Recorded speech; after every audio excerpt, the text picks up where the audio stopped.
ఇండస్ట్రీలో హీరోలతో పోలిస్తే హీరోయిన్స్ లైఫ్ స్పాన్ చాలా తక్కువ. అందుకే హీరోయిన్స్ కూడా వీలైనంత ఎక్కువ సినిమాలు చేయడానికి ప్రయత్నాలు చేస్తుంటారు. ఇక కొత్త హీరోయిన్స్ కైతే మన టాలీవుడ్ పుష్పక విమానం లాంటిదనే చెప్పాలి.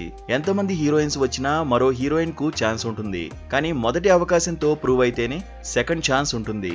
లేకపోతే ఎంత ఫాస్ట్ గా వస్తారో అంతే ఫాస్ట్ గా ఫేడ్ అవుట్ అయిపోతుంటారు. కానీ నేను మాత్రం చాలా డిఫరెంట్ అంటోంది భాగ్యశ్రీ బోర్సే.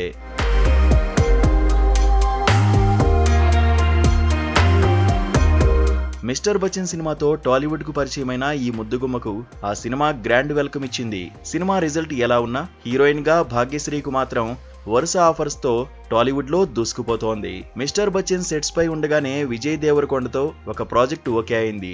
విజయ్ తో సినిమా సెట్స్ పై ఉండగానే రాణా నిర్మాణంలో దుల్కర్ సల్మాన్ హీరోగా వస్తున్న ఒక చిత్రంలో హీరోయిన్ గా అవకాశం ఉందని టాక్ వినిపిస్తోంది. ఈ రెండు సినిమాల్లో ఏ సినిమా హిట్ అయినా అమ్మడు టాలీవుడ్ లో స్టార్ హీరోయిన్ గా మారడం మాత్రం ఖాయమంటున్నారు.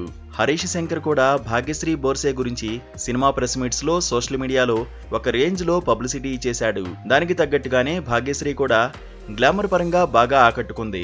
మిస్టర్ బచ్చన్ కు అమ్మడి యాక్టింగ్ గ్లామర్ ప్లస్ పాయింట్ గా నిలిచిన హీరోయిన్ కు మాత్రం అది పెద్దగా ప్లస్ కాలేకపోయింది. ఒకవేళ మిస్టర్ బచ్చన్ కనుక హిట్ సాధించి ఉంటే అమ్మడికి ఫస్ట్ సినిమానే మెమరబుల్ గిఫ్ట్ గా మారేదని అంటున్నారు ఆమె ఫ్యాన్స్.